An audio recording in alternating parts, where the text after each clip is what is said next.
Greetings, everyone. Permit me to introduce myself. I am Camille Luha, a member of the consulting team at ODYSSEY CONSULTinc Limited. It is my pleasure to welcome you to another in our ODYSSEY CONSULTinc Business Essentials webinar series, where we would conduct bite-sized conversations around the current circumstances being faced by many businesses, and we would share quick insights into the opportunities for successful navigating these current circumstances and their challenges. In today's webinar, we shine the spotlight on the area of strategy reboot. I am joined today by our principal consultant, Mr. L. Anthony Watkins, and by my fellow consultants, Mr. Sheldon Batiste and Mr. Adam Monserin. To lead off today's conversations, we now invite our principal consultant, Mr. L. Anthony Watkins, to share from his wealth and experience. Mr. Watkins. Thank you very much, Camila. It's a pleasure to be here with you to examine the question, where are we now and how did we get here? You know, the issue, for example, these days is COVID, you know, that's all the talk. But of course, there are the oil prices and there are a number of other things that are happening locally and across the world. And all of these things, the most isolated of events, have their knock-on consequences. The question, though, when we think about where we are now, we might ask ourselves the question, what didn't we see? What didn't we plan for? Because I'm certain there are things that we just didn't anticipate. And maybe we should be asking ourselves, hey, should we plan at all?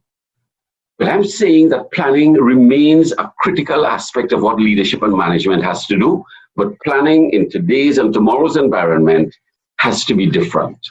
Yes, we will look at trends, but can we come to the same conclusions that we came to from the trends that we saw earlier on? Are there some new things? What do we know? What don't we know? What should we have been paying attention to that we didn't? What are some of the assumptions on which we base some of our planning? Those are some of the things that really, as leaders in organizations, we're grappling with, knowing that we need to prepare for a turbulent future and a challenging and shifting future. But the question is, how do we do it when so much that we face is unknown? I want to suggest that some of the things we need to address would be thinking differently. What is the kind of logic and process that we have to apply in this kind of situation? How do we interpret what we see around us? Are there different ways to interpret it? How do we frame what might be some of the unknowns? And how do we anticipate what some of those might be? And of course, in all of this, the issue of preparedness in all aspects of the organization for it. And what that really requires is a significant amount of flexibility from us as leaders in our thinking, in our data gathering, in our interpretation, in how we draw conclusions. And that really is the challenge that lies before us. And the ODYSSEY team is going to take you through this kind of process and share some insights into how it can be done, because it must be done, and it can be done successfully. Must be done, and it can be done successfully. Thank you so much, Mr. Watkins. So many rich insights that you shared there on the issue of preparedness, the issue of planning, the issue of do we need to plan? And yes, we still need to plan. And that is going to be part of our discussion today in terms of how it is we go ahead on the issue of planning. So as we take a look at the matter of rethinking strategy, many organizations are finding themselves in this particular dilemma, as you shared, Mr. Watkins. So in the current COVID-19 context, what do you do with your current strategic plan? I now invite Adam and Sheldon to join the conversation. Gentlemen. Thank you, Camille. And good day to everyone who is viewing. Sheldon, I think this is a question that we've had posed to us many times in the recent past. Yes. That strategic plan, do I dust it off? What to do with it? Absolutely. Is it still relevant? Yeah. It's a question that many organizations are being challenged by. In addressing this question, we have been helping organizations move from what we consider to be a planning event That's a fixed part of the calendar as the organization moves through its life cycle, to a process that's responsive and agile. And this is our primary recommendation in terms of answering this question: what do I do with my current strategic plan? We believe that the plan that you may have, that you have invested quite a amount of energy and effort, can be leveraged on, but it must be leveraged on in a new way. So it's not about throwing it away. It's not about putting it in a drawer to collect dust, using it to prop up your computer or to ensure your door is open. It's about leveraging it. Leveraging it by infusing into the organization a responsive and agile planning process that's alive on an ongoing, everyday basis. How do we do that? Well, in its true sense, we like to advise organizations that form follows function. So if we have to move to this new process in terms of addressing strategy and planning for the future that's flexible and agile, we must introduce some form to drive that. That means our structure in terms of how we're dealing with strategy has to reflect this new agile and flexible approach. So we recommend, number one, that our leadership team take on strategy as an integral part of its discussions and processes in an every day or every week and every month planning exercise. Perhaps as part of its management team's ongoing meetings, there must be a dedicated focus on strategy, on looking at the environment in terms of environmental scanning, on looking at risks in terms of risk planning, and identifying whether our strategy remains relevant and focused given the changes in the environment. This must be complemented by a formal review process that will be part of the existing strategic planning approach. Normally, organizations may do it every year. This has to be shortened, of course. And it has to be done now almost every quarter, or at least every 6 months. So there's some structural things that has to change to really give life to an agile strategic planning process. But there are some processes that must support the structure, and we talk a little bit about them. So as part of the ongoing process, the organization must strengthen its environmental scanning, looking out into the environment, its immediate environment and its contextual environment, to sense what is changing in real time.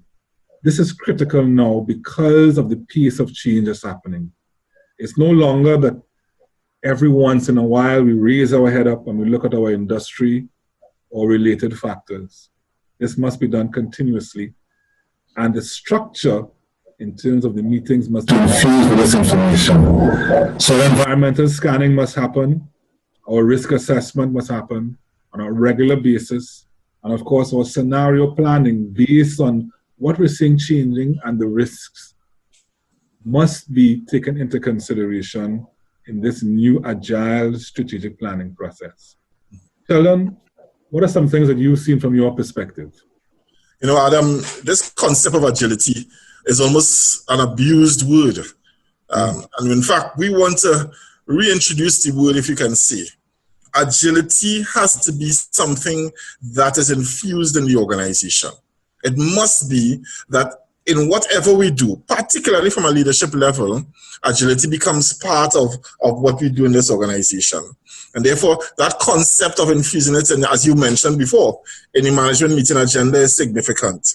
The possibility of this being part or a more significant part of the performance management of our leaders, that must be explored, because we want agility that is connected to strategic planning to be part of what we do. This concept of business intelligence and situational auditing being somebody else's business, it's everyone's business. And we want to make sure that it becomes part of what the organization is about. Agility must be a word that we can feel and demonstrate. So what we're hearing, it's about the structure that deals with the strategic planning. It's about processes, but Sheldon, you're also talking about here some key behaviors, including ownership of all of the elements that must form this agile approach to strategic planning. And that must be owned in a very significant way by the leadership within the organization. Camille? So, if we didn't know what we didn't know before, we know that we can keep this strategy and modify it and evolve that process. So in answering the question, what do we do with the strategy? We have just learned that the strategy is integral, and strategic planning now has to be an integral part of what we do. It has to be infused, that agility, that attitude, that approach has to be incorporated. Absolutely. And so we are now all called to move from this concept of crisis to seeing the opportunities within. And all of that is part of the strategic planning approach and what we are called to do. It's all part of the package deal because the opportunities are embedded in the crisis. So given that, how do we quickly reset and adapt business strategy for success? The operative word being quickly. Yeah. Thank you, Camille. This is definitely an extension of the first question. In addressing the first question, we're saying absolutely strategy and planning is very, very, very, very important, even more important now. We are suggesting that the approach must change significantly. An agile approach that is owned must be introduced. Within this new approach, there must be a significant focus on innovation for results. So one of the things that we've seen is that the impact of the COVID-19 pandemic and many other environmental factors that are affecting organizations have magnified is the need for innovative thinking. So your strategy and your planning must incorporate in a very, very, very powerful way innovative thinking and innovative approaches. Because as you rightly said, there are opportunities amidst the challenges, and we've seen these opportunities being leveraged on by the adoption of technology, new processes, new supply chain management mechanisms, new channels in terms of satisfying customer needs, for example. How does an organization infuse its planning with a very, very significant focus on innovation? Well, similarly, form follows function. So in order for an organization to ramp up on its innovation, it must introduce some structures and some processes that really value innovative thinking and reward innovative thinking. Many organizations we've seen have moved towards creating an environment, what we call an innovation ecosystem, where employees from top to bottom understand that they can be rewarded for innovative ideas, that the ideas that they have can see the light of day if they follow a particular process of coming up with the ideas, moving it forward through the organization, getting these ideas approved and addressed in terms of developing prototypes, testing, and of course, implementing. And a structure must be created within the organization and a process for that. So that innovation ecosystem is something that organizations are moving towards implementing from a structure perspective. It may be around identifying and incentivizing individuals and teams to engage in ideation, prototyping, testing, and of course, coming forward. And this is very, very important. We know from so many examples that Sheldon and I can share around organizations coming up with innovative ideas, be it relating to process change or product innovation. And these ideas come from what we'd consider to be the most unlikely places, from persons who are on the ground, interacting on a day-to-day basis with customers or with suppliers or with different stakeholders, we have to be able to introduce a structure and process to allow these persons to make recommendations that can be translated into innovation relating to how the company does or how the business operates. Sheldon? You know, Adam, as I look at that and listen to the question that Camille asks, how do you quickly reset and adapt business strategy for results? It really starts from a place of belief, and that belief is belief in the power of your people. You have to embrace that really. That can't be conceptual. We really have to believe that. Because what you've been talking about there, Adam, is that, and from our own example, from our own evidence, really, if we trust the people in our organization, if we give them that empowerment and energize them, then that innovation comes from them. They give us the opportunity to quickly reset. They give us the opportunity to adapt our business strategy for results. We have to do that. And in fact, if we want to almost consider almost a kind of equation, one can almost say that one side of the equation is about participation, inclusion, and involvement as a summation to equal innovation. And we see that, we've seen that, and that has to be the key to adapting quickly. Absolutely. So here we're also seeing, Camille, that there are pieces to the puzzle. The pieces revolve around structure, process, but Sheldon is introducing, once again, that the people side of the equation, whether it is in terms of ensuring that your strategy is agile and relevant, or definitely ensuring that innovative ideas are coming to the surface, the people side of the equation is absolutely critical, not just the structure and the processes. Agreed, Adam. You know, I'm hearing so many interesting things. Form follows function. I absolutely love that. And, you know, bringing people into the conversation, that is such a critical thing. And that leads us into our next question to be considered at this time, because we are hearing the common thread of strategy, planning, and strategic thinking as being integral to the organization and how it moves forward. So how does a leader lead people in these times and in these turbulent times? How can strategic thinking be applied to effectively lead and manage in these turbulent times? And that is the question that we really need to get answered today. Yeah. So this is perhaps my favorite question. I mean, Sheldon and I recognize from working with organizations and leadership within organizations that the turbulence is what is so unique around this time. Yes. Many organizations have not seen this level of turbulence in their entire lifetime. Even myself as an individual, we are dealing with so many things at one point in time.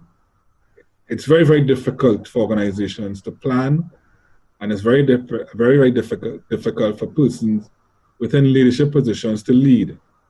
So this question comes to us, you know, how do I cope within so much turbulence? And our recommendation has to do with sort of breaking up the turbulence into some pieces. We're dissecting the thing that challenges us the most to be able to address it most effectively. So if we look at the turbulence, we will recognize even within the change that's happening so rapidly, there are things that we know. There are things that we know that are happening today. We know that customers have been challenged very, very, very significantly in terms of earning levels and purchasing power. And so we know that demand has fallen off significantly in many areas and will continue to be low. We know supply chains have been affected by regional and international travel restrictions. And these are two examples. So one of the things that we need to do to effectively lead and manage in this time is to dissect the things, even within the turbulence, that we know. And we call those the known knows. So there are things that we know that we can plan for. The other part of it is that there are things that we know that are unknown or unpredictable or that are uncertain. So, for example, we are uncertain in terms of global travel, or even regional travel for that matter, in terms of the time frame that these things will resume. And of course, that has impact on things like supply chain efficiency, the way we conduct business, and even demand, depending on what type of a business is. But we know that that's an uncertainty. We can plan for different scenarios in that uncertainty or that area of unknown. So we can plan for regional or global travel opening up in 2 months, in 4 months, in 6 months. So for the known unknowns, our planning must move towards scenario planning. And that's how we address the known unknowns that represent the turbulence. So those are two pieces we've dissected. The other area is the unknown unknowns, which is the most challenging area. In light of the turbulence, there are things that we don't know that's going to be coming at us. And we can't plan for them because we don't know that we don't know. What do we do in this type of scenario? We cannot plan for them because they're not even on our radar. Some persons may even suggest that the whole COVID-19 pandemic, at least as how it's evolved, represents one of these things. Mr. Watkins would have talked about organizations not even looking at this on the radar because we really didn't know that we didn't know this was going to happen. As a result of you not being able to plan for this as an organization, what can you do? The only thing or the main thing that you can do is to build organizational resilience. So the only thing that I can do as an organization to address these things that are going to be blindsiding me is to become more resilient. So part of your planning for you to effectively lead and manage in this turbulent time is around organizational resilience.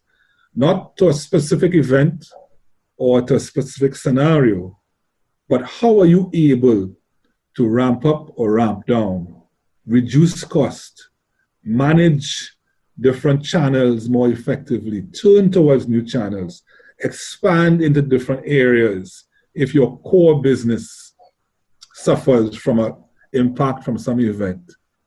How able are you to recover? That has to be part of your planning. So it's not specific, it's around resilience. And that's the third area. So we plan for the known knowns in terms of our absolute what we know. We plan for the known unknowns in terms of scenario planning. And the third area, the unknown unknowns, we plan for improving our resilience. Sheldon? You know, Adam, as I listen to you in terms of building that organizational resilience, yes, throughout our conversation, you realize, as we've discussed some of these real challenging issues, Camille and Adam, that they are surrounding issues that are cultural and behavioral. We've been talking about agility and innovation, and we're weaving them through some mechanics and some structure and process things, but they are significant. And now we talk about strategic thinking in terms of its application to deal with unknown unknowns and be sure about it for strategic thinking to help us to lead organizations in turbulent times that will continue to be turbulent for some time.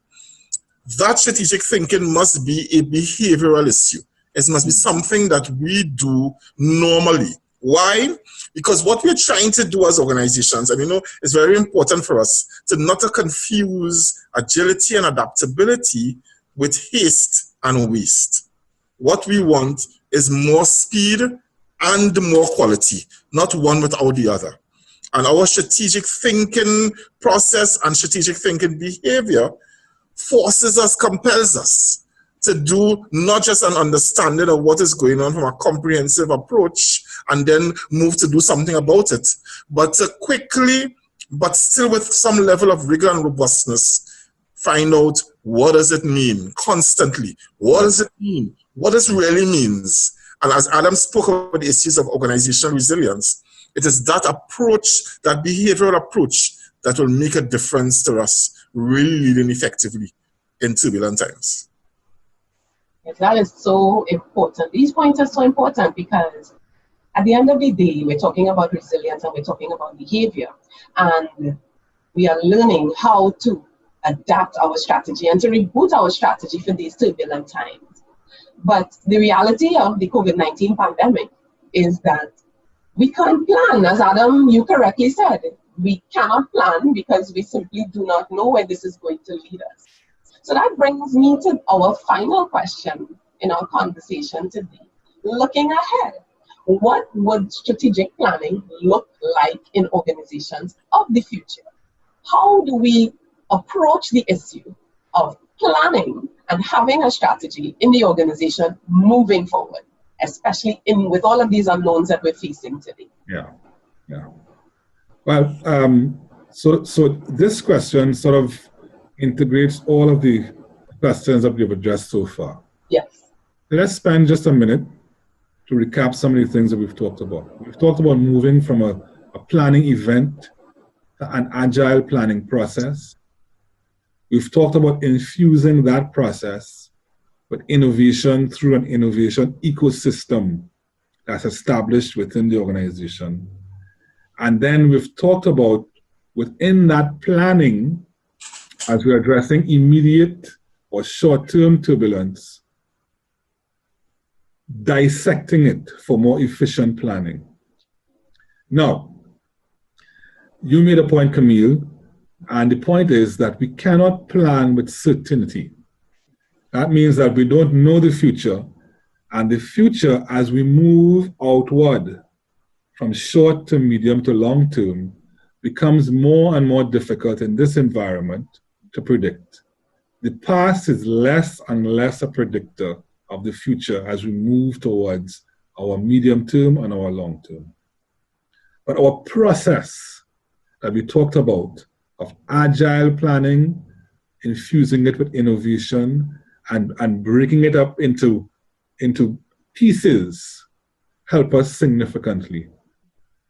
As we look towards moving from short to medium to long term, our recommendation is to include all of these things: our short-term projects, our medium-term projects, and our long-term projects that reflect our initiatives must be modular. So it must be a continuation. Our short-term products are going to be these initiatives that have the highest level of predictability, because our past will most predict those in our short term. And we've talked about how to do that by dissecting. But our medium and long-term projects have less and less predictability based on our past experiences. So what do we do?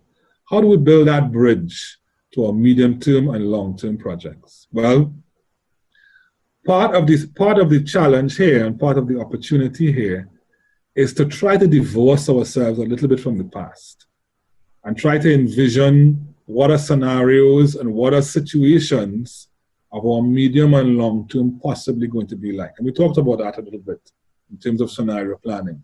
But the key is not to use the past as our primary predictor as we move from medium term to long term. We have to bring in other indicators based on our environmental scanning and based on maybe learning from different industries, from different areas, from different professions, from different levels of the organization to help us in our planning from the medium term. But as I said, it's a modular approach. So for once our short-term projects or initiatives work or evolve in the way that we're predicting, then it is reasonable to expect that our medium-term projects will be able to. We would have been engaging in an agile process, so we're not waiting until the medium term to realize that our scenarios and our predictions aren't working out. That would have been recognized earlier on. And because of our agility and our resilience that we've been talking about, we'll be able to change gears in a way that treats with the changing circumstances and situations. Our long-term projects must continue to be planned. For many organizations, some of the things that would really take the organization forward has a long-term life cycle. It cannot be developed within a year. It cannot be developed within 2 years. So we must begin to do the work now. And that has to happen. But as Sheldon and I have been talking about, for these speculative long-term projects, because of what we've been talking about in terms of the environment, we have to continuously evaluate. So we don't reach a point where what we've been investing in it is not going to give us some level of benefit. So looking at this question, it's about doing all the things we've talked about, but taking a modular approach. So as we move into the future, we can change and modify our approach based on changing circumstances. Sheldon? You know, Adam, be sure that our people love to look at a picture of the future and be part of a vision and be motivated by that. And we want our people to do that, and we should involve them in that as we discuss areas of long-term planning.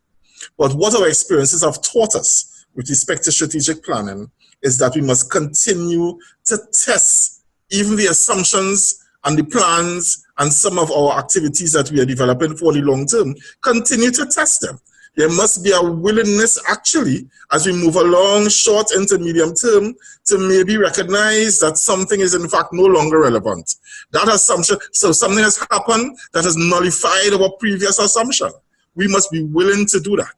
The long term and the vision must be there to motivate us, but it cannot carry us in a completely different direction that is not success. So we must be there, continue to look at it, allow it to motivate us, but test it for relevance. On a regular basis. Yeah. Absolutely. I like that, you know, I really love what I'm hearing here, because we are talking about the issue of testing and continuing to test the assumptions. And Adam, you made a very, very positive point on the issue of being modular. And that being modular, taking a modular approach, is what is going to equip you to have that agility and that flexibility to move forward into the future. Yeah. Gentlemen, what an enriching conversation today. What an enriching conversation today. Thank you so much for that.